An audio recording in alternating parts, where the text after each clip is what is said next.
اور خورد و نوش کی تمام چیزیں، کپڑے، دیگر اور چیزیں جو زیست کا سامان ہے وہ رکھے ہوئے ہیں۔ حضور علیہ الصلوۃ والسلام نے فرمایا یہ کون لایا؟ انصار صحابہ کھڑے ہونے لگے کہ حضور یہ ہم لائے ہیں۔ حضور نے کہا کس کے لیے لائے ہو تم؟ کہا حضور آپ کی خدمت میں پیش کرنے کے لیے لائے ہیں۔ سرکار نے فرمایا اس کی کیا ضرورت ہے؟ کہا کہ حضور ہم نے دیکھا ہے کہ آپ کے پاس لوگ مانگنے بہت آتے ہیں، اپنی حاجات پیش کرتے ہیں، اور آپ ان کی ہر حاجت کو قبول کر لیتے ہیں اور حاجت بر لاتے ہیں اور ان کی تمام مشکلات کو دور کرتے ہیں، اور ہم نے دیکھا کہ یہاں تک کہ اہل بیت کو گھر میں بھی کچھ نہیں رہتا۔ حضور یہ تمام انعام اور اکرام اور یہ تمام ہماری لیے ترقی کے جو نظائر ہیں یہ آپ ہی کے وجود مسعود کی وجہ سے ہے۔ یا رسول اللہ ہم نے چاہا کہ آپ کی خدمت میں یہ ساری چیزیں پیش کر دیں، رکھ دیں، آپ اس کو قبول فرما لیں۔ سید عالم صلی اللہ علیہ وسلم نے جب اس کی طرف دیکھا تو فرمایا مجھے اس کی حاجت نہیں ہے، مجھے اس کی حاجت نہیں تھی، حاجت مجھے اس کی نہیں ہے۔ ورث کرتے ہیں یا رسول اللہ آپ نے مکہ مکرمہ میں حق بیان کیا اور اللہ رب العالمین نے آپ کو حق بنایا اور آپ سے حق کا اجرا فرمایا، آپ سے حق کا اظہار فرمایا، اور آپ نے اپنا سب کچھ مکہ مکرمہ میں قربان کیا، یہاں تک کہ آپ نے ہم گناہ گاروں کو یعنی ہم لوگوں کو برکت دینے کے لیے آپ مدینہ منورہ تشریف لے کر آئے اور ہمیں عزت سے نواز دیا۔ اور جس طرح کہ حضرت علی فرمایا کرتے تھے اور عربی کہتے تھے اس بات کو کہ ہم تو وہ تھے جو ایڑیوں پر پیشاب کرتے تھے، یہ مصطفیٰ ہے جس نے ہمیں رشک جبریل بنا دیا ہے۔ یعنی اونٹ جیسا ایڑیوں پر پیشاب کرتا ہے، یعنی قوم کی ایک جہالت کی طرف اشارہ کر رہے ہیں کہ وہ قوم تو اس قدر جہالت کی طرف تھی کہ جس طرح کہ اونٹ جو ہے وہ پاؤں پر پیشاب کر دیتا ہے تو انہیں پیشاب کرنے کا طریقہ نہیں آتا تھا۔ یہ مصطفیٰ کریم کا فضل ہے کہ انہیں اتنا عظیم بنا دیا ہے کہ اب تو جبریل بھی انہیں سلام پیش کرتے ہیں۔ تو عرض کرنے گئے یا رسول اللہ آپ نے اللہ کے دین کس قدر خدمت کی ہے، ہم چاہتے ہیں کہ یہ تمام چیزیں آپ کی خدمت میں نظر کر دیا جائے۔ حضور نے فرمایا کہ مجھے ان تمام چیزوں کی ضرورت نہیں ہے اور مجھے اس کی حاجت نہیں ہے، لیکن ان کے دلوں کو ناراض نہیں کیا گیا، ان کا جذبہ صادق تھا، ان کی نیتیں صادق تھی۔ وہ حضور علیہ الصلوۃ والسلام کے دل مبارک کو اور آپ کے قلب منیر کو خوش کرنا چاہتے تھے، حضور کی دل جوئی چاہتے تھے، حضور سے محبت چاہتے تھے، آپ کے چشمان کرم کی خیرات چاہتے تھے، حضور کی توجہ اور التفات کے محتاج تھے۔ اللہ رب العالمین نے ان کی اس بات کو رد نہ فرمایا بلکہ کہہ دیا محبوب اپنی خدمت کا صحیح نتیجہ انہیں بتا دیجئے، اور سورہ شعراء کی آیت نمبر 23 کو نازل فرما دیا۔ فرمایا محبوب ان سے کہہ دو قل لا اسألکم علیہ اجرا، تم نے میری دین کی خدمات پر جو ساری نیکیاں گنوائی ہیں یقیناً وہ میں نے کی، میں نے اپنی جان کی بھی پرواہ نہیں کی، یہاں تک کہ اہل عرب میرے لیے ہر چیز قربان کرنے کے لیے تیار تھے، لیکن میں نے حق کہنے سے اپنے آپ کو باز نہ رکھا اور دنیا کو اپنے سامنے آنے نہ دیا۔ لیکن اس کے باوجود اگر تمہیں قرآن میرے ذریعے ملا ہے، رحمان میرے ذریعے ملا ہے، ایمان میرے ذریعے ملا ہے، تو میں اس سے تم سے اس کے بارے میں کوئی تقاضا نہیں کرتا۔ قل محبوب کہہ دو لا اسألکم علیہ اجرا، میں اس پر تم سے کسی اجر کا سوال نہیں کرتا، میں اس پر تمہیں کسی مطالبے کا سوال نہیں کرتا۔ ہاں اگر تم میرا دل خوش کرنا چاہتے ہو کہ میرے ذریعے تمہیں ایمان ملا ہے، میرے ذریعے کتنی بڑی بات ہو رہی ہے، میرے ذریعے تمہیں خدا ملا ہے، رحمان ملا ہے، قرآن ملا ہے، ایمان ملا ہے، نجات ملی ہے، دنیا و آخرت کی عزت ملی ہے، اگر اس کا تم کوئی تقاضا مجھے دینا چاہتے ہو الا المودۃ فی القربى، میری اولاد سے محبت کرنا شروع کر دو، میری اولاد سے محبت کرنا شروع کر دو۔ اب اگر مومن جس کو ایمان کی قدر ہے، جس کو قرآن سے محبت ہے، جس کو رب سے محبت ہے، جس کو دونوں جہانوں میں صراط مستقیم سے محبت ہے، وہ اہل بیت کی محبت سے بھاگ نہیں سکتا، اس کو اپنے لیے بیزاری کا سبب نہیں بنا سکتا، اس لیے کہ نبی کریم نے فرمایا اور قرآن آپ کی زبان سے کہلوا رہا ہے لا اسألکم علیہ اجرا، میں تم پر کسی چیز کا تقاضا نہیں کرتا، کسی اجر کا میں متقاضی نہیں، ہاں تمہارے دلوں کو ناراض بھی نہیں کرتا، اگر اس نیکی پر، اس خیر خواہی پر میرے فیض سے جو تم نکھرے گئے ہو اگر اس پر تم کچھ دینا چاہتے ہو تو الا المودۃ فی القربى، الا مودۃ، محبت کرو، فی القربى، میرے قرابت داروں سے، میرے قرابت داروں سے تم محبت کرو۔ یہ حضور علیہ الصلوۃ والسلام نے ارشاد فرمایا کہ میرے قرابت داروں سے تم محبت کرو، جب تم میرے قرابت داروں سے محبت کرو گے تو یقیناً میرے دل کی وہ خوشی تم لے لو گے جو تم لے کر آئے ہو۔ اور حضور علیہ الصلوۃ والسلام نے وہ تمام سامان گویا کہ واپس فرما دیا۔ یہاں ایک لفظ آیا قربا، کیا لفظ آیا؟ مل کر کہیے کیا لفظ استعمال ہوا؟ قربا۔ فرمایا کہ قربا، یہ قربا کا لفظ استعمال ہوا ہے، اور اس کی تفسیر خود حضور علیہ سید عالم صلی اللہ تعالی علیہ وسلم نے بیان فرما دی ہے. جس طرح کہ حضور علیہ الصلوۃ والسلام نے ارشاد فرمایا بخاری مسلم میں کہ انی تارکم فیکم ثقلین، میں تم میں دو بھاری چیزوں کو چھوڑ کر جا رہا ہوں. میں تم میں دو بھاری چیزوں کو چھوڑ کر جا رہا ہوں، کتاب اللہ و عطرتی، کتاب اللہ و عطرتی، اور ایک روایت میں ولی قرابتی، جو قرآن نے لفظ استعمال کیا ہے ولی قرابتی، یعنی میں تم میں دو چیزیں چھوڑ کر جا رہا ہوں، ایک کتاب اللہ اور قرابتی، جو یہاں پر اگر قرابت کا معنی عام نہیں، حضور علیہ الصلوۃ والسلام نے اصلاً اس معنی کو جو لیا ہے، اس میں صحابہ بھی داخل ہیں، سب داخل ہیں، لیکن غدیر خم پر جو حضور نے خطبہ مرحمت فرمایا ہے،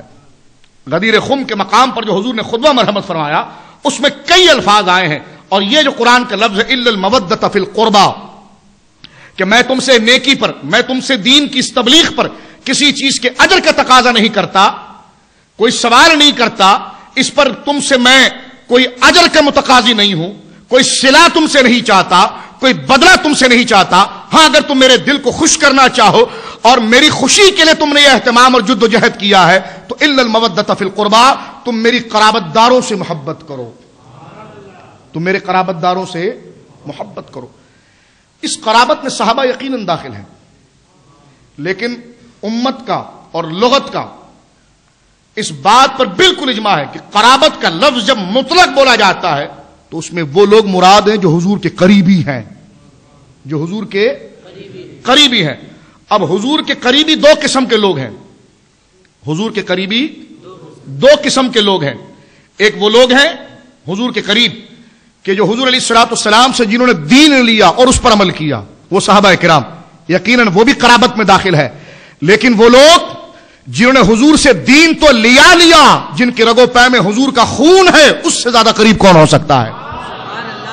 قرابت میں اولاد تو بدرجہ اولا داخل ہے، قرابت میں اولاد بدرجہ اولا داخل ہے. یہ کہنا کہ جناب سادات کے نسب کو کی وہ حیثیت نہیں، اس حیثیت تو قرآن نے ذکر کیا ہے الا المودۃ فی القربى. محبوب ان سے کہو کہ میرے قرابت داروں سے محبت کریں، میرے قرابت داروں سے محبت کریں. اگر خاندانوں کا کوئی عمل نہیں، خاندانوں کی کوئی حیثیت نہیں، کہا جاتا ہے یہ اللہ کی بارگاہ میں جو چیز پہنچے گی وہ عمل پہنچے گا، عمل پہنچے گا. تو میں نے کہا یہ حضور کی اولاد سے محبت کیا یہ اچھا عمل نہیں ہے؟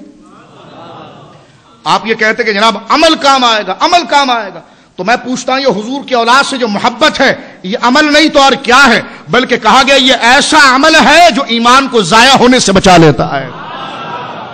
ایمان کو ضائع ہونے سے بچا لیتا ہے. تو یہ تمام چیزیں یہاں پر جو ذکر کی گئی ہیں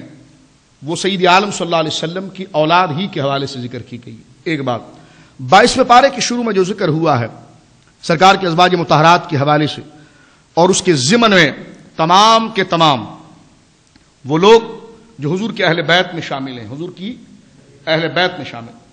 اس لفظ کی ایک مختصر سی وضاحت سن لیجئے تاکہ آگے دلائل کو پھر سمجھنے میں آپ کو آسانی ہو جائے. اہل بیت، بیت کہتے ہیں گھر کو، بیت کہتے ہیں گھر کو، اور اہل بیت گھر والے. اب گھر والے تین قسم کے ہوتے ہیں، یعنی گھر والے جو ہیں وہ تین قسم کے ہوتے ہیں. یعنی یوں سمجھ لیجئے جس کو علماء نے ذکر کیا ہے کہ بیت النسب، بیت المسکن یا سکنا کہیے، بیت السکنا، اور بیت ولادت. تو اہل بیت کی تین قسم ہوتی ہے، اہل بیت نسب، اہل بیت سکنا یا مسکن، اہل بیت ولادت. ابھی تین بنتے ہیں اور تینوں اہل بیت کے افراد ہیں. اہل بیت نسب کس کو کہتے ہیں؟ اس کے بارے میں محدثین نے لکھا وہ رشتہ دار جو نسب میں آتے ہیں، وہ رشتہ دار مل کر کہیں، وہ رشتہ دار جو نسب میں آتے ہیں، جس طرح والد، دادا، ماں. یہ گھر کی تین قسمیں ہوتی ہیں.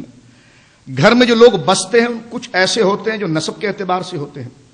اور کچھ ایسے ہوتے ہیں جو مسکن کے اعتبار سے ہوتے ہیں، اور کچھ ایسے ہوتے ہیں جو ولادت کے اعتبار سے ہوتے ہیں. اب نسب کے اعتبار سے والدین ہیں، اور مسکن کے اعتبار سے وہ رشتہ دار اس میں شامل ہو جاتے ہیں جو گھر میں رہ رہے ہیں، شوہر ہے، بیوی ہے، شوہر ہے، بیوی ہے. نسب کے اعتبار سے ان سے کوئی تعلق تو نہیں ہے، لیکن یہ بیت کا ایک حصہ ہے، گھر کی ایک دوسری صورت ہے، گھر کی ایک دوسری جہت ہے. اور تیسری چیز جو ہے وہ بیت ولادت ہے، یعنی گھر کے وہ گھر میں رہنے والے وہ لوگ جو اس گھر میں جن کی نسل چلی ہے، یعنی اولاد، اب یہ تینوں اہل بیت کے اندر آتے ہیں، تینوں باپ دادا تایا چچا، یہ آگے اہل بیت نسب کے اندر، شوہر بیوی یہ آگے اہل بیت مسکن کے اندر، یعنی جو گھر میں رہ رہے ہیں، اور اہل بیت ولادت، اس گھر میں جن بچوں نے ولادت کی ہے اور پیدا ہوئے ہیں وہ بھی اہل بیت میں آ گئے۔ اب جب اہل بیت کا لفظ بولا جاتا ہے تو اس میں وہ تمام لوگ آ جاتے ہیں، حضور علیہ الصلوۃ والسلام کے چچا بھی آ جاتے ہیں، حضور علیہ الصلوۃ والسلام کے چچا بھی آ جاتے ہیں اہل بیت نسب ہونے کے اعتبار سے، اہل بیت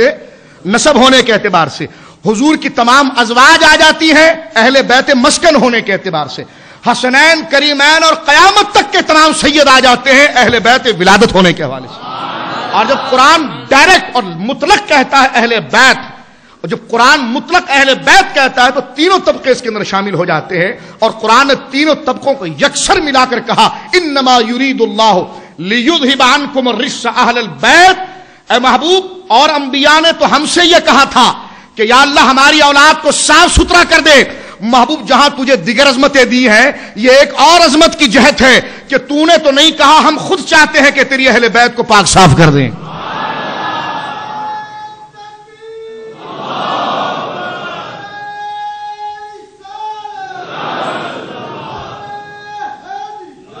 یعنی اللہ رب العالمین فرماتا کہ ہم خود چاہتے، انما یرید اللہ، کہ بے شک اللہ رب العالمین خود یہ چاہتا ہے، انما یرید اللہ لیذھب عنکم الرجس اہل البیت، کے آپ کے گھر سے، محبوب آپ کے گھر سے، چاہے وہ نسب کے اعتبار سے ہو، چاہے وہ مسکن کے اعتبار سے ہو، چاہے وہ ولادت کے اعتبار سے ہو، آپ کا جو پورا گھر ہے جس پر گھر مشتمل ہوتا ہے، محبوب آپ کا رب یہ چاہتا ہے کہ ان سے ہر قسم کی نجاست کو دور کر دے، وَيُطَّهِرَكُمْ تَطْهِيرًا، اور دنیا کے لیے ان کو ایک خاص نمونہ اور طاہر اور مطہر بنا دے۔ اس میں وہ تینوں جہتیں جو ہیں اس کی داخل ہو چکی ہے، لہذا اب کسی ایک کی کنڈیشن کو خاص نہیں کیا جا سکتا، ایک کی صورت کو خاص نہیں کیا جا سکتا کہ اس میں صرف حسنین کریمین ہی ہے۔ اس کی وضاحت میں کر دوں، حسنین کریمین ہی ہے، کیونکہ ہم محبت میں افراد و تفرید نہیں چاہتے، ہم محبت میں ایسا نہیں چاہتے کہ حد سے بڑھ جائیں، اور ہم محبت میں ایسا نہیں چاہتے کہ سرے سے کوئی ذکر نہ کرے۔ تو سرے سے ذکر نہ کرے، ان کا تو جواب آ گیا کہ جو کہتے خاندان کی کوئی حیثیت نہیں، وہ تو بالکل گئے گزرے ہیں کہ جناب انہیں تو کچھ نہیں ملا، اور کچھ بڑھ گئے تو یہاں تک کہہ دیا کہ اہل بیت میں صرف 5 ہی افراد ہیں، اہل بیت میں صرف 5 ہی افراد ہیں۔ میں نے کہا خدا کہتا انا اعطینا کل کوثر، محبوب ہم نے تیرے ہر عمل میں کثرت عطا فرمائی ہے، جس سے کوثر کا وعدہ ہو وہ صرف 5 ہو، جس سے کوثر کا وعدہ ہو وہ 5 ہو۔ دنیا کہنے لگی کہ محمد رسول اللہ کے بیٹے انتقال کر گئے ہیں، اب ان کی نسل ختم